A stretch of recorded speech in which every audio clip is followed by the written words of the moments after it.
Bismillahirrahmanirrahim. Assalamualaikum warahmatullahi wabarakatuh. Innal hamdalillah nahmaduhu wa nasta'inuhu wa nastaghfiruh wa natubu ilaihi wa na'udzu billahi min syururi anfusina wa min sayyiati a'malina man yahdihillahu fala mudhillalah wa man yudlil fala hadiyalah. Asyhadu an la ilaha illallah wahdahu la syarikalah wa asyhadu anna Muhammadan abduhu wa rasuluh sallallahu alaihi wa ala alihi wa sahbihi wa man sara ala nahjihi wa tamassaka bi sunnatihi ila yaumiddin. Rabbi shrah li sadri wa yassir li amri wahlul 'uqdatam min lisani yafqahu qawli. Kita panjatkan puja dan puji syukur kita kehadirat Allah Azza wa Jalla. Di malam yang mulia ini Allah izinkan kita untuk bertemu kembali, melanjutkan kajian kita, membahas kitab Ushul Tsalatsah. Kita berharap kepada Allah semata, semoga Allah berkenan melimpahkan kepada kita semua ilmu yang bermanfaat, yang membuahkan amal soleh, sehingga bisa menjadi bekal kita untuk menghadap kepadanya di hari kiamat kelak. Amin ya rabbal alamin. Allahumma 'allimna bima yanfa'una wanfa'na ma 'allamtana wa zidna ilma ya rabbal alamin. Allahumma inna nas'aluka ilman nafi'an wa rizqan thayyiban wa 'amalan mutaqabbalan. Kemudian salawat serta salam semoga senantiasa tercurahkan kepada baginda kita, uswah hasanah kita, Nabi Agung Muhammad sallallahu alaihi wasallam, kepada keluarga beliau, para sahabatnya, serta kepada segenap umat yang senantiasa setia mengikuti jalan hidup beliau dengan baik dan benar. Bapak, Ibu dan hadirin rahimani wa rahimakumullah. Kita sampai pada pembahasan tentang yaitu Al-Hanifiyah, agama yang lurus, agamanya Nabi Ibrahim alaihissalam, millatu Ibrahim alaihissalam.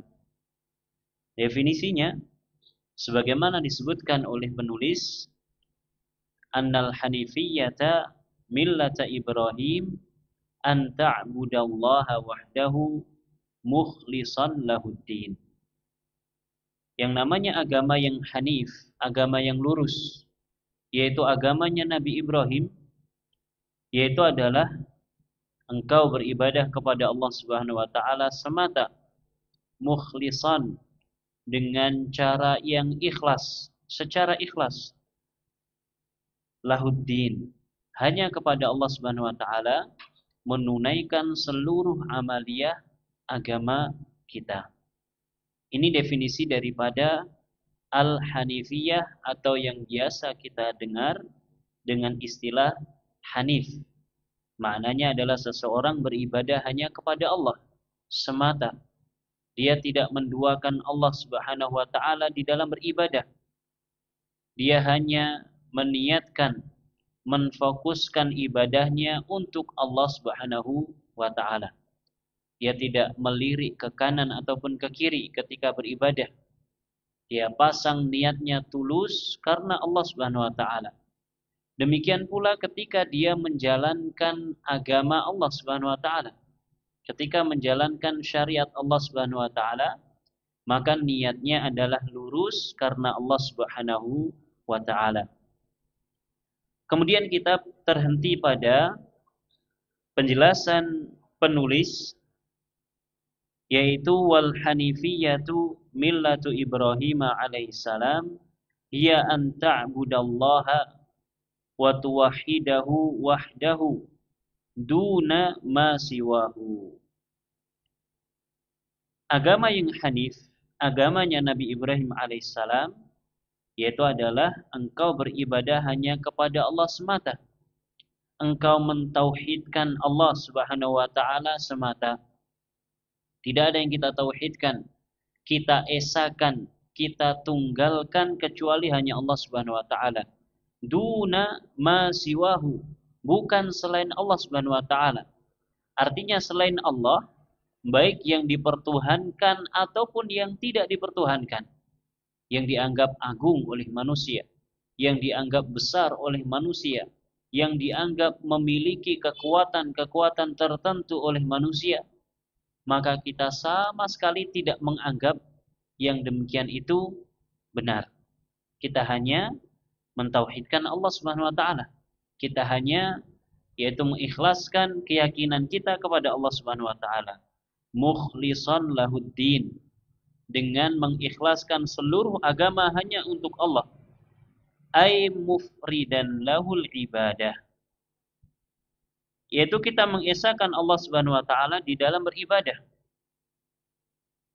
Karena seseorang tidak boleh dia beribadah kepada selain Allah Subhanahu wa taala, apapun bentuk objek yang dia ibadahi, baik sesuatu yang terlihat kasat mata, ataupun bisa didengar telinga, ataupun bisa disentuh, bisa diraba, bisa dicium, ataupun benda-benda yang gaib, semuanya tidak boleh diibadahi, semuanya tidak boleh diagungkan.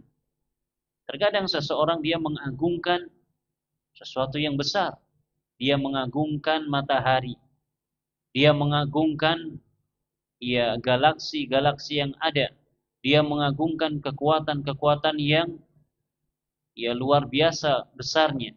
Maka ini tidak dibenarkan. Karena semuanya hanya milik Allah Subhanahu wa taala. Semuanya adalah bagian dari makhluk Allah Subhanahu wa taala. Demikian pula sebagian orang ada yang mengagungkan benda-benda yang gaib, yang dia sendiri sama sekali belum pernah ketemu benda tersebut. Dia belum pernah ketemu makhluk tersebut.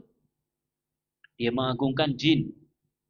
Dia mengagungkan arwah-arwah penunggu tempat-tempat tertentu. Dia mengagungkan Nyi Roro Kidul. Pertanyaan saya, siapa di antara hadirin yang ada di sini yang pernah ketemu Nyi Roro Kidul? Ada yang pernah? Belum ada yang pernah. Siapa di antara hadirin yang takut sama Nyi Roro Kidul? Ada yang pernah takut? Dulu mungkin pernah takut. Setelah kita tahu hakikatnya. Apa hakikatnya Nyi Roro Kidul? Tidak ada hakikatnya. Tidak ada hakikatnya. Kalaupun ada, maka itu kemungkinan hanyalah jin. Hanyalah jin. Dan kita tahu jin adalah salah satu daripada makhluk Allah Subhanahu wa taala. Allah yang mengaturnya, Allah yang ngasih rizki kepada dia, Allah yang akan mematikannya. Kalau Allah berkehendak pasti akan Allah jadikan dia tidak memiliki daya ataupun kekuatan sedikit pun. Dan kenyataannya tidak ada seorang pun yang pernah menyaksikan secara langsung. Bahkan yang digambarkan dia adalah seorang wanita yang cantik, yang menggunakan gaun yang luar biasa. Hakikatnya tidak ada. Kemudian diagung-agungkan, dibesar-besarkan dan seterusnya. Padahal itu semua tidak ada. Demikian pula di sebagian kampung ada roh-roh tertentu, arwah-arwah tertentu yang diagungkan.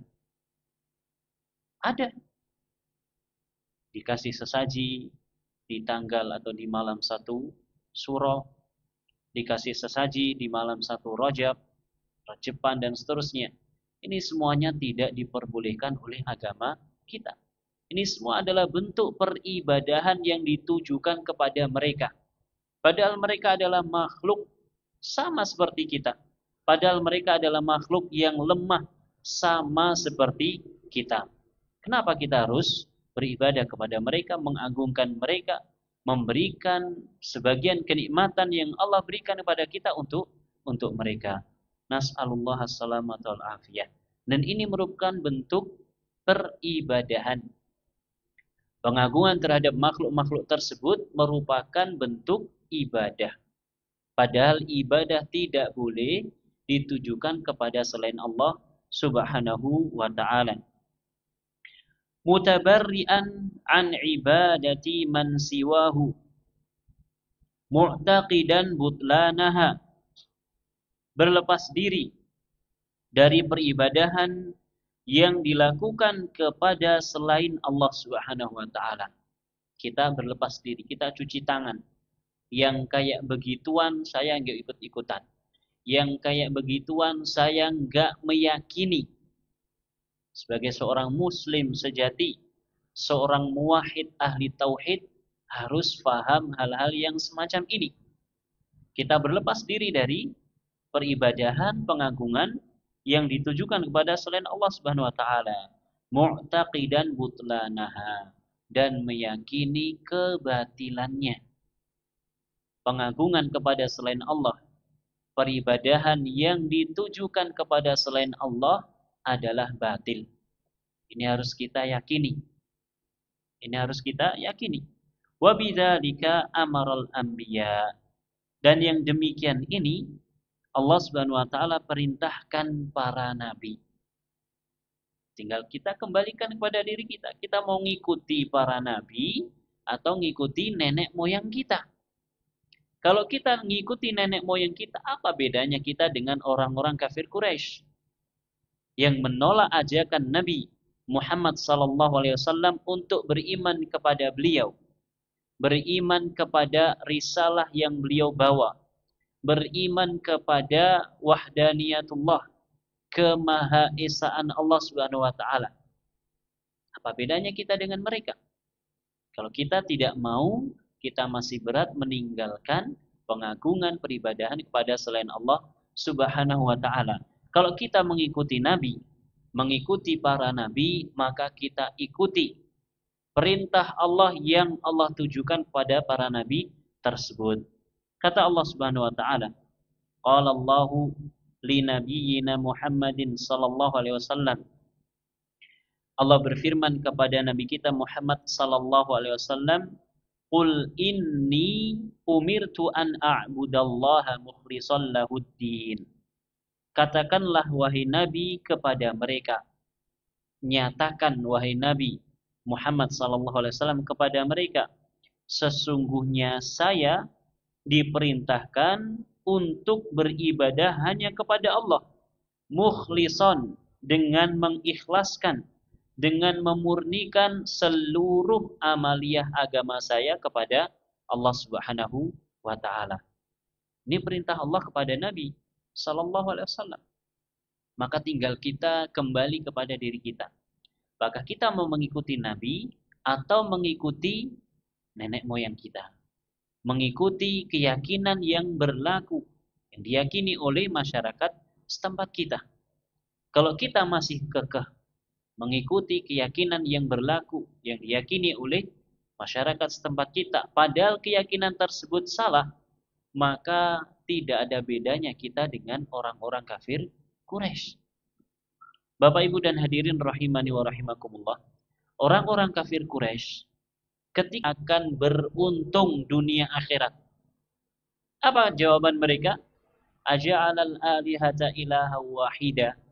Apakah orang ini, si Muhammad ini, mau menjadikan Tuhan-Tuhan kita yang banyak, yang biasanya kita agungkan, kita sembah, kita kasih sesaji, apakah dia ingin menjadikan mereka ini tidak ada, kemudian Tuhannya cuma satu saja, yaitu Allah Subhanahu wa taala?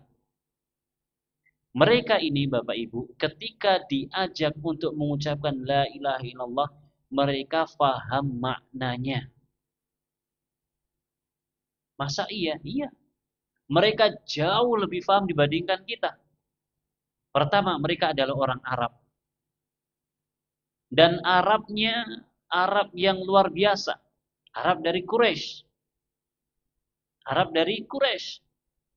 Betul-betul menjaga kefasihan lisan mereka di kala itu. Kemudian yang kedua, mereka juga beribadah kepada Allah. Jadi kasus yang ada pada mereka itu, orang-orang kafir Quraisy, itu bukan mereka hanya beribadah kepada patung-patung. Bukan. Mereka juga beribadah kepada Allah. Yang jadi masalah adalah mereka itu ketika diajak, yuk ibadahi hanya kepada Allah tok, tinggalkan ibadah kepada selain Allah Subhanahu wa taala. kepada patung-patung, kepada Lata, Uzza, Manah, Hubal dan seterusnya, masalah mereka adalah di sini. Mereka tidak mau. Masalahnya adalah di sini. Nah, ini kita kembalikan kepada diri kita. Ketika kita diajak mengucapkan la ilaha illallah, maknanya apa? Kita harus beribadah hanya kepada Allah. Pengagungan, peribadahan kepada selain Allah harus kita bersihkan dari diri kita. Kemudian kok kita menolak, berarti kalau saya mengucapkan la ilaha illallah, saya harus meninggalkan A, meninggalkan B, meninggalkan C yang sudah berlaku di masyarakat saya. Kalau kita masih seperti ini, maknanya apa bedanya dengan orang-orang kafir Quraisy? Nas'alullah as-salamata wal afiyah. Ini tentu membutuhkan perjuangan yang luar biasa. Dan para ulama kita yang ada di tanah air kita dari zaman dahulu berusaha terus memahamkan masyarakat. Bagaimana mereka bisa betul-betul faham terhadap makna la ilaha illallah. Dan kita tidak mengingkari perjuangan mereka untuk membumikan tauhid di tanah air. Kiai Haji Ahmad Dahlan misalkan, Kiai Haji Muhammad Hasyim Asy'ari, mereka semua mendakwahkan ajaran yang demikian. Mengenalkan manusia kepada Tuhan yang esa. Mengenalkan manusia kepada Tuhan yang esa. Hanya yang jadi masalah, terkadang masyarakat kita ini sulit untuk memahami. Maka butuh perjuangan yang ekstra. Dan butuh untuk diulang dan diulang terus-menerus pelajaran-pelajaran, permasalahan-permasalahan tentang tauhid. Karena yang namanya tauhid itu tidak hanya sebatas simbol saja. Tidak hanya sebatas tagline kita saja. Ngaji tauhid, motornya ditulisi tauhid, dan seterusnya. Tidak. Tapi bagaimana tauhid ini betul-betul kita resapi, betul-betul kita fahami maknanya sehingga kita bisa mengamalkannya. Wallahu ta'ala a'lam. Nabi SAW di dalam ayat ini diperintahkan oleh Allah untuk beribadah hanya kepada Allah Subhanahu wa taala. Dan ini adalah makna daripada al-hanifiyah atau agama yang hanif, agama yang lurus. Kemudian wa amara bihi jami'an nas. Allah Subhanahu wa taala juga memerintahkan seluruh manusia. Qala azza wa jal, Allah berfirman, "Wa ma umiru illa liya'budullaha mukhlishina lahuddin hunafa'a wa yuqimus salata wa yu'tuz zakah wa dzalika dinul qayyimah." Surat Al-Bayyinah yang kita sejak lahir ceprot mungkin sudah hafal surat ini. Sejak masih di bangku TK kita sudah hafal surat ini. Bagaimana dengan maknanya? Wa ma umiru, dan tidaklah manusia itu diperintahkan illa kecuali liya'budullaha, kecuali supaya mereka beribadah hanya kepada Allah. Kita ini tidak diperintahkan oleh Allah dengan perintah yang neko-neko yang macam-macam, tidak. Perintah Allah itu hanya satu, yaitu apa? Beribadah hanya kepadanya saja. Namun kita tahu bentuk ibadah itu sangat banyak. Bentuk ibadah yang sangat banyak ini semuanya harus kita tujukan hanya kepada Allah Subhanahu wa taala. Mukhlishina lahuddin, dengan mengikhlaskan seluruh amaliyah agama. Agama yang kita jalankan semuanya harus kita niatkan karena Allah Subhanahu wa taala. Jadi tidak hanya sholat kita, tidak hanya puasa kita, tidak hanya sedekah yang kita keluarkan, namun juga hal-hal yang lainnya. Kita mengenakan jilbab misalkan karena Allah Subhanahu wa taala, bukan karena tren. Oh, saiki trennya jilbabnya dawa, lagi jilbab dawa. 5 tahun lagi trennya jilbabnya rodok cekak, kemudian ikut-ikutan rodok cekak. Bukan seperti itu. Kita menutup aurat lillahi ta'ala, karena Allah Subhanahu wa ta'ala. Bukan karena isin, bukan karena malu, tapi karena Allah Subhanahu wa ta'ala. Yang bapak-bapak memelihara jenggot karena Allah Subhanahu wa ta'ala. Bukan karena isin, Masa aku melu pengajian terus kanca-kancane dong ngingu jenggot, aku ora ngingu jenggot. Bukan. Bukan itu niat kita, tapi karena Allah Subhanahu wa taala. Karena Allah Subhanahu wa taala. Dan hal-hal yang lainnya. Kita tidak bermuamalah dengan riba misalkan. Kita tinggalkan lillahi ta'ala karena Allah Subhanahu wa taala. Ini diantara makna daripada mukhlishina lahuddin, mengikhlaskan hanya kepada Allah seluruh agama yang dijalankan. Semuanya kita ikhlaskan. Kita mau membeli sesuatu, ternyata di akadnya ada akad-akad yang tidak jelas. Ada akad-akad yang kalau diteruskan akan menjerumuskan kepada riba misalkan. Kemudian kita berhenti. Oh, saya nggak jadi. Kenapa? Karena ada sesuatu yang bisa mengantarkan kepada riba. Maka kita melakukannya karena Allah Subhanahu wa taala. Hunafa, dengan lurus, wa yuqimus shalah, mendirikan salat, wa yu'tuz zakah, dan menunaikan zakat, wa dzalika dinul qayyimah, dan demikian itulah agama yang qayyim, agama yang tegak lurus. Wala salaha lin nafsi fi dunyaha wa akhiratiha illa bitauhidi wal ikhlas. Tidak ada kebaikan untuk jiwa manusia. Tidak ada kebaikan untuk manusia kecuali baik dalam masalah dunianya ataupun akhiratnya, kecuali dengan tauhid dan ikhlas. Orang yang cari dunia tapi dia nggak ikhlas, maka dia tidak akan mendapatkan manfaatnya, hanya mendapatkan kesenangan dunia saja. Bahkan tidak jarang kita mendengar sebagian orang mencela yang lainnya. Oh, berarti kamu ini nggak ikhlas. Dalam tanda kutip, ikhlas secara bahasa kita, yang maknanya adalah tulus. Berarti kamu melakukan itu nggak tulus. Ya. Karenanya tidak ada manfaat, tidak ada kebaikan bagi jiwa seseorang, bagi diri seseorang, baik dalam perkara dunianya ataupun akhiratnya, kecuali dengan tauhid dan ikhlas. Dengan tauhid dan ikhlas dia akan memanen kebaikan dan juga keberkahan, baik di dunia ataupun di akhirat. Syekhul Islam Ibnu Taimiyah mengatakan, wala anfa'a lil qalbi minat tauhidi wa ikhlasid dini lillah wala adarra alaihi minal isyrak. Tidak ada sesuatu yang lebih bermanfaat yang bisa mendamaikan hati seseorang dibandingkan tauhid dan ikhlas, mengikhlaskan seluruh agamanya untuk Allah Subhanahu wa taala. Dan tidak ada sesuatu yang lebih membahayakan hati dibandingkan kesyirikan. Orang yang ikhlas mau dapat sedikit, ya nerima.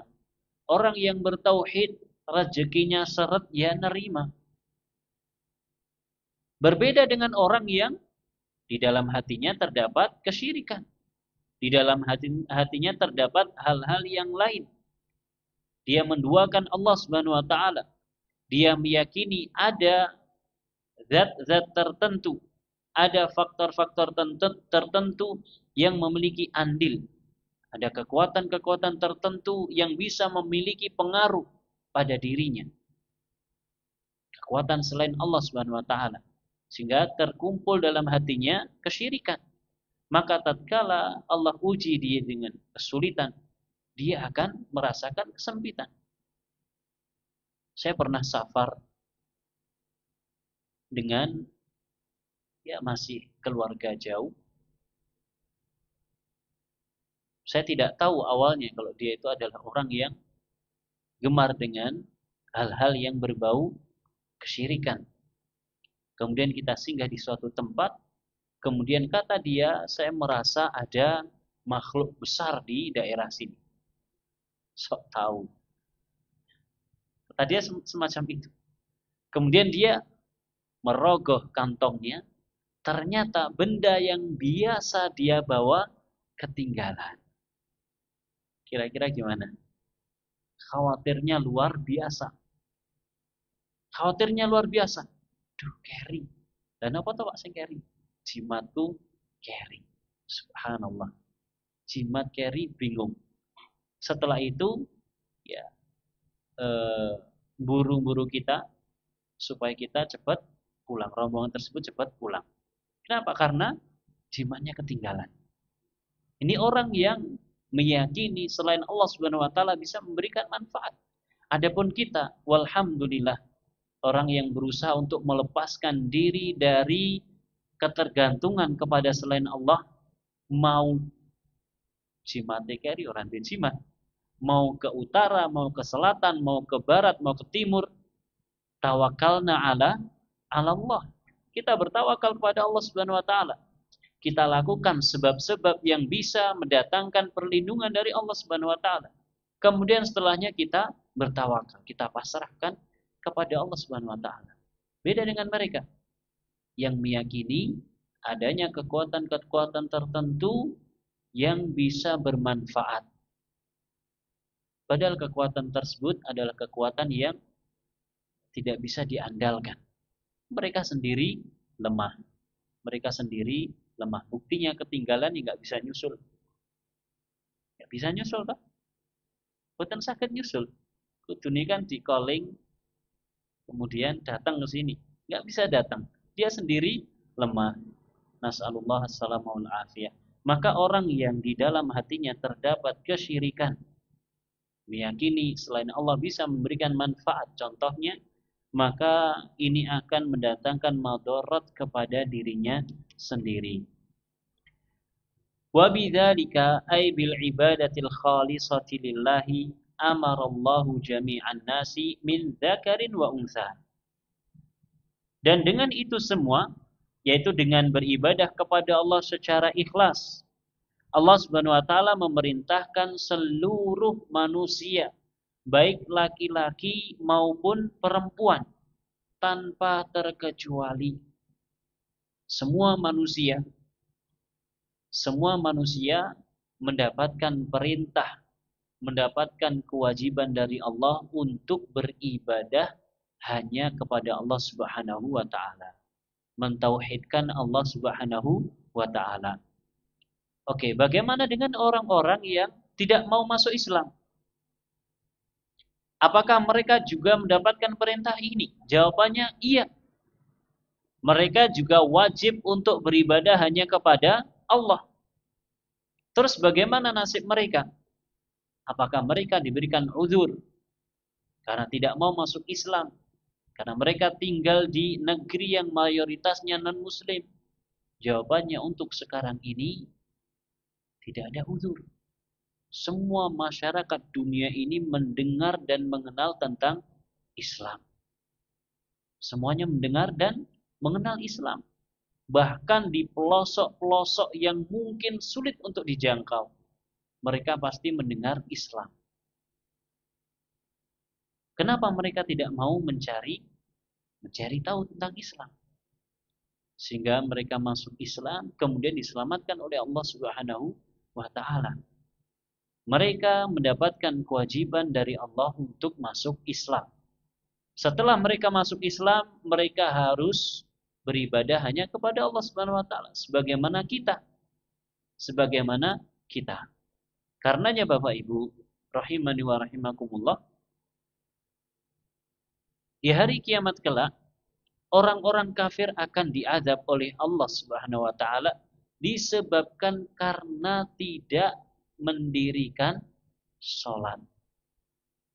Pertanyaannya, ya kalau mereka sholatnya sah atau tidak? Tidak sah sholatnya. Lah kok mereka diazab gara-gara tidak sholat? Ya, sebagai hukuman yang berlipat untuk mereka. Kewajiban mereka yang pertama, mereka harus masuk agama Islam. Kewajiban mereka selanjutnya adalah diantaranya mendirikan sholat. Mereka menolak Islam dan mereka tidak mendirikan sholat. Kata Allah Subhanahu wa taala, "Ma salakakum fi saqar?" qalu lam naku minal musallin. Dikatakan kepada mereka, apa yang menyebabkan kalian masuk ke dalam neraka Sakor?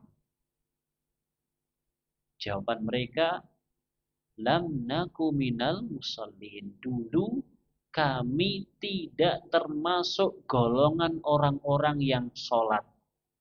Siapa golongan orang-orang yang sholat? Orang muslim yang mendirikan sholat. Berarti ini yang masuk neraka Sakor ketika di dunia mereka tidak mau masuk agama Islam. Namun demikian di akhirat mereka diadab oleh Allah Subhanahu wa taala disebabkan karena meninggalkan salat. Walam nakunu tu'imul miskin. Dan dulu kami tidak mau ngasih makanan kepada orang-orang miskin. Setelah salat, zakat. Kami tidak mau bersedekah pada orang-orang yang miskin. Orang-orang non-muslim mereka wajib untuk sholat. Dan mereka wajib untuk membayar zakat. Dan mereka wajib untuk menerapkan syarat syariat Islam secara keseluruhan. Namun demikian itu tidak akan bermanfaat untuk di akhirat. Ini semua sebagai hujah atas mereka supaya mereka takut kepada Allah Subhanahu wa taala. Dan supaya mereka dilipat gandakan balasan keburukan mereka. Nas'alullah as-salamat wal afiyah. Bagaimana dengan orang Islam namun tidak sholat? Maka urusannya dikembalikan kepada Allah Subhanahu wa ta'ala. Kita saja yang sholat. Siapakah yang berani menjamin sholatnya 90% diterima sama Allah? Orang yang berangkat sholat, analoginya dia seperti orang yang membawa baterai full 100%. Full. Begitu dia Allahu Akbar, maka sesuai dengan kadar cacat dan kekurangannya, dalam sholatnya akan berkurang sehingga ketika salam, dia hanya mendapatkan berapa persennya saja. Dalam beberapa hadis disebutkan bahwa kalau ada muadzin sedang adzan, maka syaitan akan lari sambil terkentut-kentut. Apa tujuannya? Supaya dia tidak dengar adzan. Demikian pula orang-orang yang ikuti dia, supaya tidak mengindahkan adzan. Ketika adzan selesai dikumandangkan, dia akan kembali lagi, ganggu. Balik lagi. Ketika iqamat dikumandangkan, dia lari lagi. Seperti yang pertama. Setelah iqamat selesai, dia datang untuk ganggu orang-orang yang sedang sholat. Makanya, terkadang ketika sholat kita gerambiangan, pikirannya kemana-mana. Ini kita yang muslim, kita yang sholat. Kita tidak berani menentukan atau memastikan. Sholat saya insya Allah 83%. Sholat maghrib tadi. Bagaimana dengan mereka yang belum masuk Islam? Semoga Allah Subhanahu wa taala memberikan hidayah kepada kita semua. Amin ya rabbal alamin. Maka tugas kita adalah mengisahkan Allah Subhanahu wa taala. Allah Subhanahu wa taala perintahkan manusia seluruhnya untuk beribadah hanya kepadanya. Wa khalaqahum laha. Dan Allah ciptakan seluruh manusia laha untuk hal tersebut. Maksudnya adalah untuk agama al-hanifiyati millati Ibrahim. Agama Nabi Ibrahim yang lurus ini. Jadi ajaran Nabi kita Muhammad sallallahu alaihi wasallam itu sama dengan ajaran Nabi Ibrahim alaihissalam. Wa hiyal amru bi ikhlasil ibadati lillahi wahdah. Yaitu perintah supaya mengikhlaskan ibadah hanya kepada Allah semata. Kama qala ta'ala wa ma khalaqtul jinna wal insa illa liya'budun. Tidaklah aku ciptakan jin dan manusia kecuali supaya mereka beribadah kepadaku. Maknanya innama khalaqtuhum li'amurahum bi'ibadati. Saya hanya menciptakan jin dan manusia supaya saya perintahkan mereka untuk beribadah kepadaku. Allah ciptakan kita untuk beribadah, untuk menghambakan diri, untuk mengabdi kepada Allah Subhanahu wa taala. Demikian pula jin, mereka pun juga demikian. La lihtiyaji ilaihim, bukan karena saya butuh kepada mereka. Allah tidak butuh kepada kita. Kita yang butuh kepada Allah Subhanahu wa taala.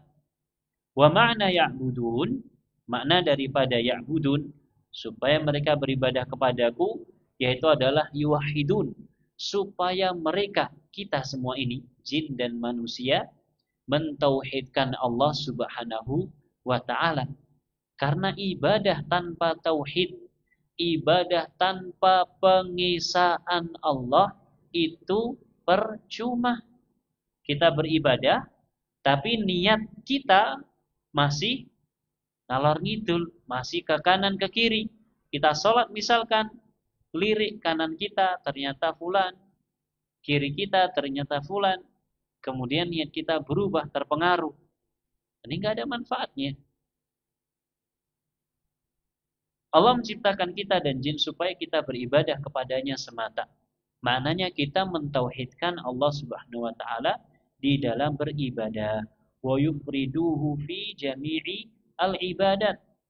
Mengesahkan Allah, menunggalkan Allah dalam seluruh peribadahan. Tidak hanya sebatas sholat. Puasa pun juga demikian. Zakat, sedekah, infak pun juga demikian.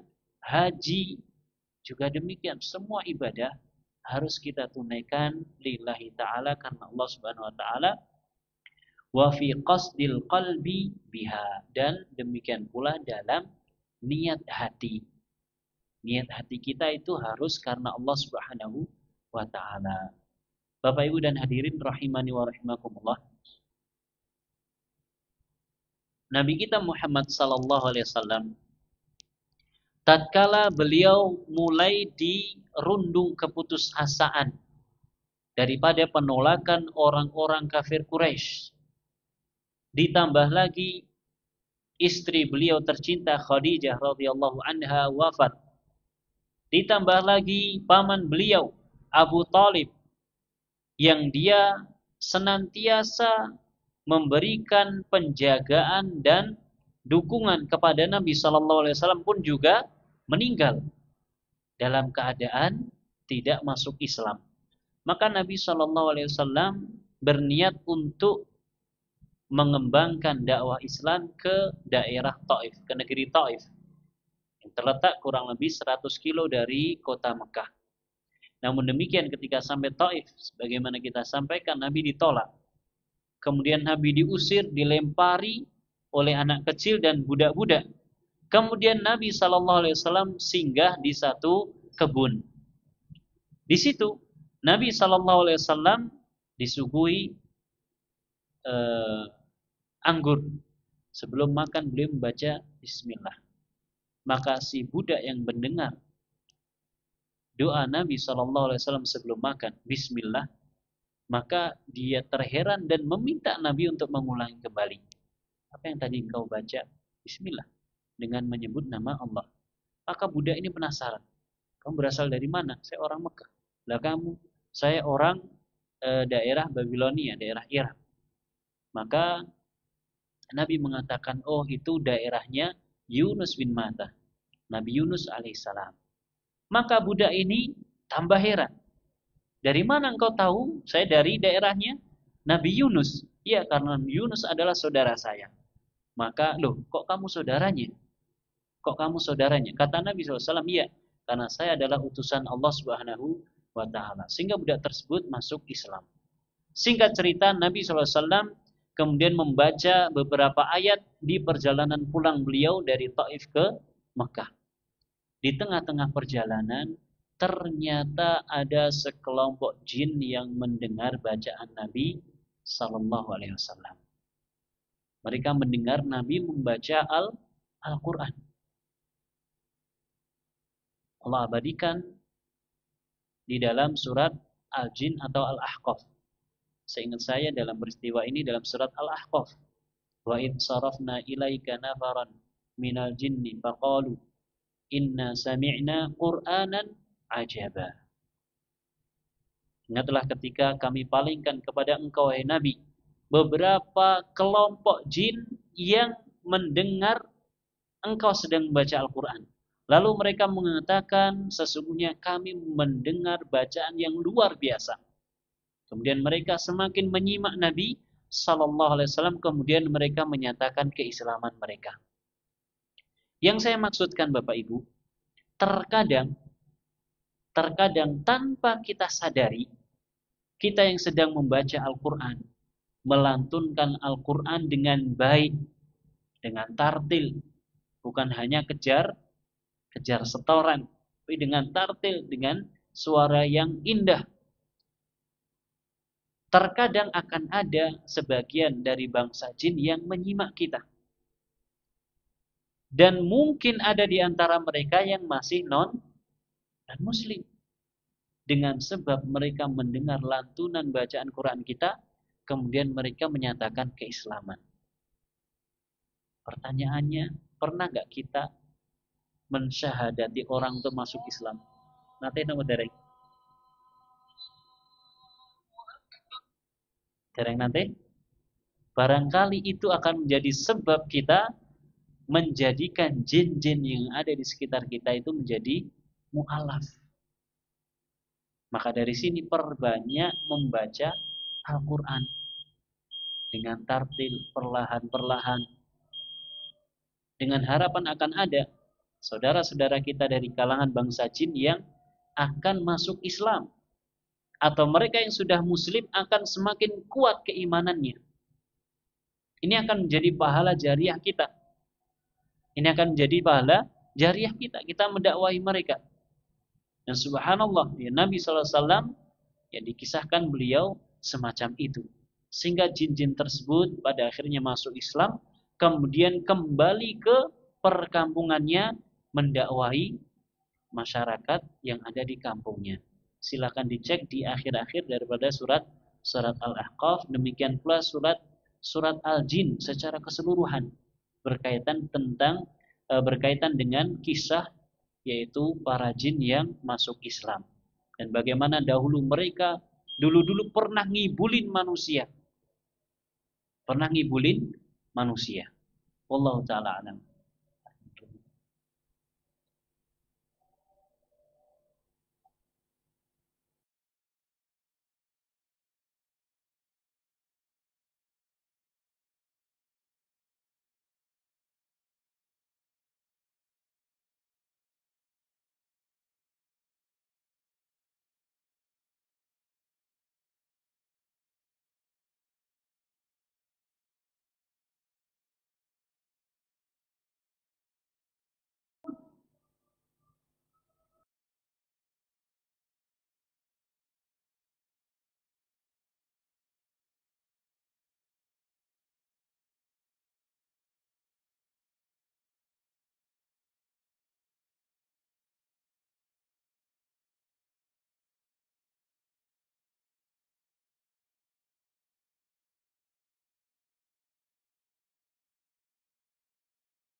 Bismillah wassalatu wassalamu ala rasulillah.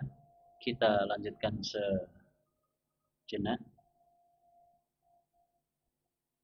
Di dalam surat Al-Jin Allah sebutkan diantaranya bagaimana para jin tersebut dahulu pernah ngibulin manusia. Manusia dikibulin. Manusia ngasih sesuatu kepada mereka dengan tujuan mereka akan memberikan imbal baliknya. Awalnya jin heran. Iki wong ki ngopo ngenai opo? Kurang lebih bahasa kita semacam itu. Kemudian manusia itu melakukan hal tersebut diulangi lagi. Jinnya heran lagi. Dan terus berlangsung akhirnya jinnya paham. Oh, ini manusia punya kebutuhan khusus kepada saya.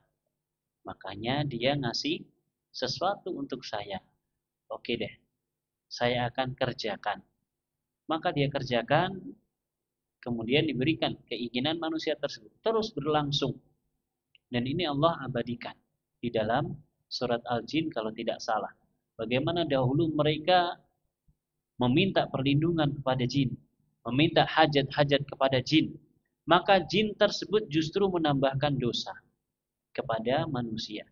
Dan ini masih sangat banyak sekali dilakukan oleh masyarakat kita. Orang-orang yang menggantungkan keberuntungannya dengan meminta pertolongan kepada jin. Padahal jin sama seperti kita, mereka makhluk. Jin sama seperti kita, mereka mendapatkan beban, tugas sebagai makhluk yang harus beribadah kepada Allah. Bahkan manusia itu lebih mulia daripada jin. Dari sisi di kalangan jin tidak ada nabi dan rasul. Adapun manusia diutus kepada mereka nabi dan rasul. Dan sisi yang lainnya, jin-jin ini mereka harus mengikuti nabi dan rasulnya manusia. Lalu kenapa kita yang lebih mulia? Di beberapa sisi tersebut, kita merendahkan diri kepada mereka. Kita mengagungkan mereka dan seterusnya. Maka orang yang akalnya sehat, orang yang akalnya lurus, fitrahnya masih bersih, dia akan berusaha untuk mengingkari hal tersebut. Maka kita berusaha, diri kita, kemudian juga keluarga kita. Jangan sampai kita terperdaya. Justru kita mulia. Kita membaca Al-Quran, mereka bisa menyimak. Kita berdakwah, kita ceramah, mereka bisa menyimak. Adapun kalau mereka berdakwah, mereka membaca Al-Quran, kita tidak bisa menyimaknya. Wallahu ta'ala a'lam. Maka tugas kita dan tugas mereka sama, mengikuti perintah Allah Subhanahu wa taala untuk mengikhlaskan agama hanya untuk Allah Subhanahu wa taala. Wal qalbu la yasluhu wa la yuflihu wa la yatibu wa la yatma'innu illa bil ikhlasi fi ibadatillah. Hati, qalbu kita tidak akan bisa menjadi baik. La yasluh wala yuflih, dan tidak akan pernah beruntung. Wala yatib, dan tidak akan pernah baik, tidak akan pernah bisa bahagia. Wala yatmain, tidak akan pernah tumakninah, tenang, illa kecuali dengan ikhlas dalam beribadah kepada Allah. Hati kita ini kalau tawakalnya benar, dan tawakal adalah termasuk ibadah. Kalau tawakal kita benar, tawakal adalah ibadah hati, maka dia akan tenang. Hati kita ini kalau sabarnya benar, dan sabar adalah di antara ibadah hati, maka akan tenang. Akan tenang dalam menjalani kehidupan ini. Walau hasala lahu kullu ma tataladzadu bihi al-makhluqat. Meskipun hati tersebut mendapatkan segala sesuatu yang lezat bagi para makhluk. Wa idza qawiya ikhlasu dinil abdi lillah kamulat ubudiyatuhu wastighna'uhu 'anil khalqi. Jika keikhlasan agama seseorang kepada Allah itu kuat, maka peribadahan dia pun akan menjadi sempurna dan dia akan semakin tidak butuh kepada makhluk. Kalau hati kita ini bersih, hati ini benar-benar lillahi ta'ala, fokus, semuanya hanya untuk Allah Subhanahu wa taala. Ibadah hanya untuk Allah, muamalah hanya untuk Allah, semuanya lillahi taala, maka dia akan menjadi sempurna di dalam beribadah. Demikian pula ketika bermuamalah dengan manusia, dia akan merasa sangat tidak butuh kepada makhluk. Karena ketergantungan hatinya hanya kepada Allah Subhanahu wa taala sang Khalik. Wa ibadatuhu subhanahu takunu bi ta'atihi wa ta'ati rasulih sallallahu alaihi wasallam. Dan peribadahan kepada Allah itu mudah. Caranya hanya dengan taat kepada Allah dan taat kepada Rasulnya saja. Sudah, dua ini saja. Allah dan Rasulnya. Tidak perlu taat kepada kiai, kepada syekh, kepada apalagi ustadz. Tidak perlu. Hanya perlu taat kepada Allah dan Rasulullah Muhammad sallallahu alaihi wasallam. Syekh, kiai, habib, ustadz, gus, napa malih, tuan guru, semuanya enggak perlu kita taati.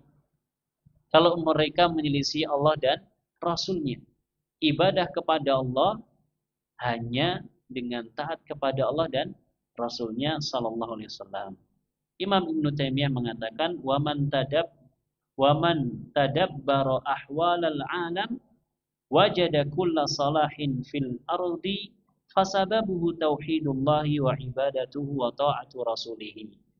Siapa saja yang mau mentadabburi, merenungkan kondisi alam semesta ini, maka dia akan menjumpai bahwa kebaikan yang ada di atas muka bumi ini sebabnya adalah mentauhidkan Allah Subhanahu wa ta'ala dan taat kepada Rasulnya sallallahu alaihi wasallam. Kita lihat kalau di negeri kita banyak korupsi. Kenapa orang korupsi? Jawabannya mudah. Karena orang itu tidak mentauhidkan Allah. Lalu apa kaitannya tauhid karo korupsi? Sangat kuat kaitannya. Kalau dia mentauhidkan Allah, dia tidak akan korupsi. Dia akan betul-betul faham, dia akan betul-betul tahu bahwasanya Allah Maha melihat, Maha mengetahui, Maha teliti, melebihi kamera CCTV yang ada di ruangannya. Dia mungkin bisa menyembunyikan dirinya dari CCTV. Tapi dari penglihatan Allah Subhanahu wa taala, dari ilmu Allah tidak akan mungkin bisa. Erat hubungannya. Maka kebaikan alam semesta ini seluruhnya, baik benda-benda hidup ataupun benda mati, sebabnya adalah tauhid. Dengan tauhid semuanya akan jadi baik.